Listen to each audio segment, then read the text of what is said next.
So Travis is just rolling up now. Lexus truck's parked outside, and we're in the Motorland Museum. Right here, we have this car.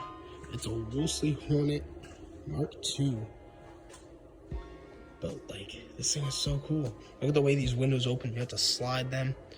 And another really cool part about this car was the steering wheel right here. It's like a little 2-spoke wheel. It's so hard to see, but what a really cool little car. Right here, we have a 1941 Chrysler Town & Country barrel back wagon. I mean, the detail that goes into something like this. This is kind of a car you would take back in the day to go to a country club or something like that. But one thing that's really cool about this car is you have this middle row of seats back here. And you can fold it up so you can have people facing the back. And then, you know, you can put it down so you have extended leg room for the people that are sitting in the way back.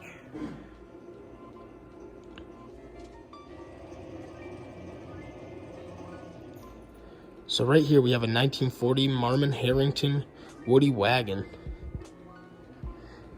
What makes this car so special is the fact that it's a Marmon Harrington all-wheel drive conversion. And due to the cost difference back in the day, it limited production quite a lot. And there's actually only known to be about a dozen or so of each model of each year of these left, making it one of the rarest Woody wagons.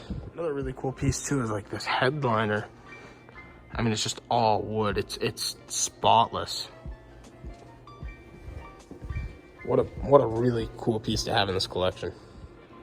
So right here we have a 1947 Ford Super Deluxe Sportsman. There's only known to be about possibly 100 of these left. But what's cool about this car is Ford was using these in their display rooms just to try to, you kind of like eye candy, just try to get you in and try to rope you into buying a car. What makes this cool though is there was only 2,274 of these built. So the fact that there's possibly only 100 left and seeing one in this condition is really, really cool.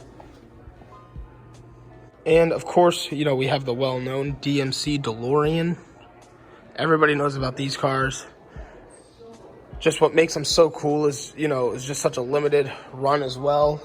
And the materials chose, like the stainless steel body panels, were just such a hit for this car. And actually something really cool about the DeLorean that I always forget about is it was 2 24-karat gold DeLoreans made. Just a really cool, you know, fun little car to show off. And obviously, you know, another thing that makes this car really cool is the gull-wing doors. And from factory, you could have chosen to have a 5-speed manual or a 3-speed automatic.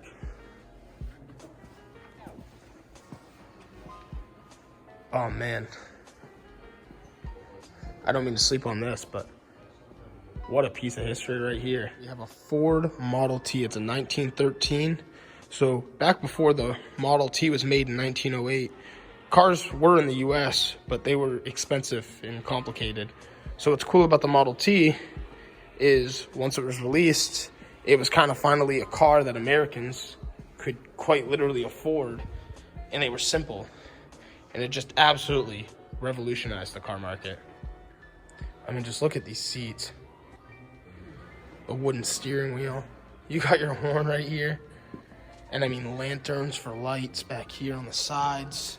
As you do have headlights as well. But I mean, just what a really, really cool piece. We have to talk about these wheels. So we have these wheels. They're white rubber. This is how all tires were made back then. And as time went on, they were wearing down too fast. So they started adding black carbon to increase the life of your tires. Right here we have a 1917 Buick Snowmobile. What a cool car. You got these tracks back here. Some real knobby tires, and that's what moves these tracks. Wild. It's so skinny too. So I was reading up on this car. It's a 1927 Hudson Super Six. And this one is all original with only 2 owners. I mean, it's crazy. This car is over 100 years old. and just these details. So the goal is to try to keep this car original because they're only original once. But I mean, the interior, crazy to see something like this. So this museum's pretty cool. We got a little collection of smaller cars too. Right here is the 1950 Rolex Ruby. We have a 1936 Morgan three-wheeler. Peek down there so you can see it. I couldn't even imagine driving things like this on the street. Look how small these wheels are. I feel like you'd sit in that and the car would just drop right down. Oh, man. Right over here, we have our 1915 Smith Flyer. Right here, we have our FMR Messerschmitt. It's a we're gonna have to read this one, 59. Like, these just are such wild designs. And, you know, back then they were trying to make everything so futuristic. So having something like this big bubble top of glass on the top is, yeah, I mean, just so of that time. You can see all your mechanics down there, right under this little steering wheel. This thing must have a great turning radius. You must not have to swing the wheel all around if it's that big. And then right over here, we have our BMW with Seta. It's a 1957. I mean, what a obscure little car. You got the little luggage rack on the back. I mean, the door opens right up like the Dodge Diora concept. It's got a little carpet. That's hilarious. I mean, it's just a little one-cylinder car. It probably really wouldn't take much to push this thing. You know what I mean? That little one-cylinder probably does just fine. But these are just some really unique cars to just see. Over here is a 1948 Tucker 48. It's one of 51 Tuckers built. I mean, it's a rear-engine car. Look at all the space for luggage. So one of Tucker's big goals was to make a safer car, but the car of the future. You know, it's kind of everybody's big goal back then. Wow, look at the space in there. What an open cab. I mean, you just have your little control panel and that's it. But this car actually has a modified helicopter engine. And it was proven that it has quite a few issues.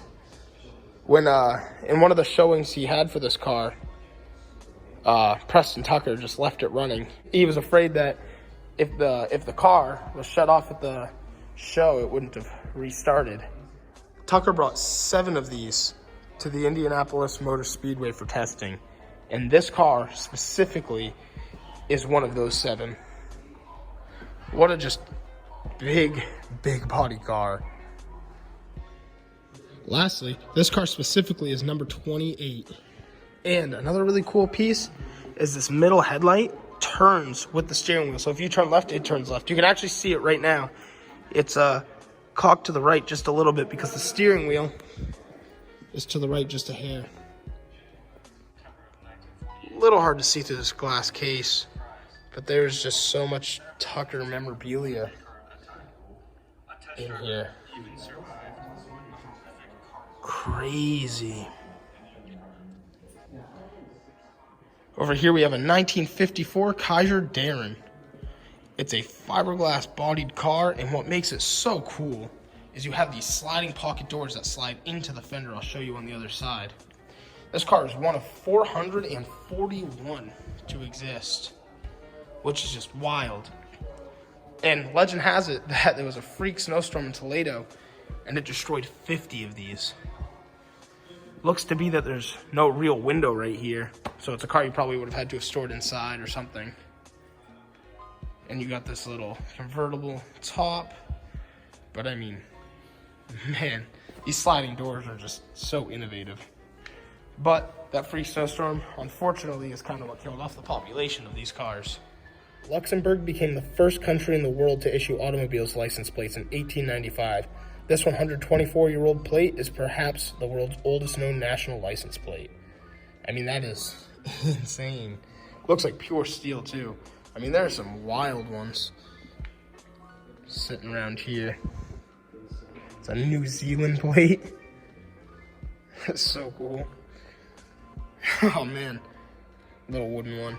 And then we got, you know, one state shaped like states and one's shaped like bears. And right over here is a 1950 Ultramatic. This car is a prototype, and it was envisioned to go up against the Ford Thunderbird and the Chevrolet Corvette. That's so sweet. This car's definitely got a really custom with a K kind of style to it too, especially with those headlights up front. Man, these are the exhaust pipes coming out of the back. Maybe it would have been pretty cool to see these cars running around in mass production like the Thunderbird and Corvette. So this is a 1931 Duesenberg Model J. It's a blind quarter club sedan. It was created in Indiana, USA. I mean, this car is known to be a car of princess and presidents. I mean, this is a high top dollar luxury car. So this is a 1927 Packard 336 dual windshield Phaeton. This is a car that President FDR used to ride in the back of, and as America's first disabled president, he used to like to ride in the back of open cars, you know, no roof, nice little convertible here. I mean, it's really cool seeing how this windshield sits, and I mean, it looks good. It doesn't look so out of place. And even then, you can see in the pockets of these doors, that's where guns would be holstered by the Secret Service. I mean, this car is just crazy in detail. This is a 1967 Infa Car. This car can both go on land and in water. And the reason the steering wheel is on the right side is not because it was sold in England. It was actually, this car specifically was sold in New York, and the owner wanted the steering wheel on the right side to have more of a marine position because this car was going to be used more on the water than it was on land. Another cool little piece is, this is a rear engine car. You got your little exhaust pipe right there. Sits right there. And then down here, you have your props. We got this cool little 1967 Shelby over here. This specific car is actually signed right by Carroll Shelby. Carroll Shelby collaborated with Ford to create two of the most famous muscle cars, the GT350 as you see here, and then the GT500. This is a 1968 Ferrari 365 GT 2+2. And another really cool Ferrari sitting over here is this car. This is actually all original. A guy bought this brand new back in the day, and his wife didn't like the color of it, so it just sat in a barn. It's a 1964 Ferrari 330 GT 2+2 as well. I wanted to get a quick clip on this 1947 Delahaye 135M. Just because of the cool, like the abnormal custom features that have been put on this car. I really like it. I really like the purple, the two-tone with the pink. I mean, you got your pearlescent pink to purple back here. So a really cool little custom car. It's even got some matched purple interior. And what's cool about these cars, like their models specifically, is they actually ran some pretty successful races at the 24 Hours of Le Mans back in 1938. And right over here, we have the fabulous Hudson Hornet. This car has some deep roots in NASCAR history, winning 7 NASCAR Grand National races. A young man named Marshall Teague won 7 Grand National NASCAR Series races with this car. After doing so, he drove down to Michigan to meet up with Hudson officials without an appointment. This is the first stock car backed by Detroit. He convinced them to sponsor him, so being born as the fabulous Hudson Hornet. Look at the side pipes coming out of this car. This car was actually pretty successful in racing too because of its low center of gravity, which gave it an upper advantage on steering. This 36 Hudson Super 8 Series 64 convertible is not only one of 5 known, it is also one of the first production cars Hudson made after the Great Depression that launched it into a higher-end brand. And over here we have this beautiful car. It is a 1937 Cord 810 Phaeton. The 810's design team was led by Duesenberg designer Gordon Burig, and he added many special features about this car that you just wouldn't see back in the days. To start, this car was a front-wheel drive car, 30 years ahead of General Motors actually, which is very unique to hear about. It's powered by a compact Lycoming V8 engine attached to a 4-speed gearbox, and the way to shift it is you have this shifter right here on the steering column. So if you roll that little knob, theoretically link it to the autos, but It's very hard. we take a long time. you get some pop-up headlights. All on that little control. So they both have separate controls? Yes, and So right here we have a 1939 Alfa Romeo 6C. It's kind of cool because this is an earlier car, you know, kind of from that brass era. And almost everything is black, even the spokes on the wheels. Back here you have some vents in your skirt. I mean, you know, and then you got your sliding windows that go absolutely crooked. I mean, this is just a really, really cool car. Kind of a cool fact, before World War II, the Alfa Romeo race team was actually managed by none other than Enzo Ferrari. Back in its time, Alfa Romeo actually had all of their bodies designed by independent coach builders. This is a 1936 Bentley 4.5-liter Saloon. This is only one of two in this design. And over here we have a 1953 Bristol 401 Saloon. An interesting fact about Bristol themselves is they actually used to manufacture airplanes, but then switched over to cars after World War I. This car was actually so expensive that fewer than 700 models were sold, making it the rarest production car available at the time. A special fact about this one itself is that it spent majority of its life in Portugal until about 2019. The museum ended up purchasing it and now it's on display. All right, guys, so we're gonna sit inside the DMC Delorean. A little bit of a tighter fit. It's kind of got like it reminds me of like an 80s GM style steering wheel. Oh, I mean, what a really cool car. This is my first time being in one of these. Actually, from right here, can I see the camera real quick? It's really funny because I'm sure if you have a DMC, you're pretty used to it by now, one of these old DeLoreans. But it's cool looking above you and literally seeing your door above you. What a cool experience this is. yep. At this point, we're just having a little bit of fun. Got Lexus and James sitting inside the DeLorean. I mean, this thing looks so sick with everything opened up. Say what's up, guys. What's up? So you know those like So this is the trunk, and this is where you fill it for fuel right in here, which is just a really cool design again. You have your e-brake on the side. And then lastly, you got your door light to tell you if your door's open. All right, guys, so we're gonna be sitting inside this 1992 Nissan Skyline Gtr. It's a twin-turboed, all-wheel drive car. It's nasty. It's like one of my first times getting inside of a right-hand drive vehicle, and I mean that door pop is amazing. A little more room. First time I sat in this. Wow, this is cool. This is snug. I'm a pretty big kid, so this is really comfortable now. So now I'm in here. Couldn't imagine. Maybe someday. I'm a big Nissan kid, so it's kind of really cool to, you know, see all these videos online of people who own them driving them and actually really getting to sit in one. I mean, you got your shifter on the left-hand side. Wow, this is so cool. Everything's in Japanese, of course. It's so cool. Oh, he's got this really cool display case of some old Hot Wheels cars and Matchbox cars.